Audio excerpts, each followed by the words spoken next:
கர்த்தருக்கு சோத்திரம்.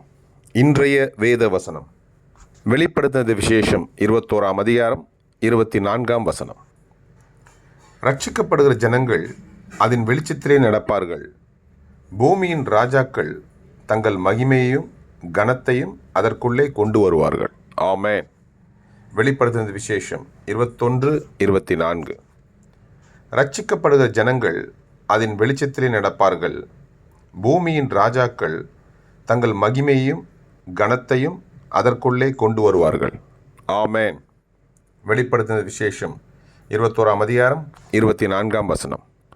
கர்த்தர் உங்களை ஆசீர்வதிப்பாராக, உங்களோடு கூட இருப்பாராக. ஆமென்.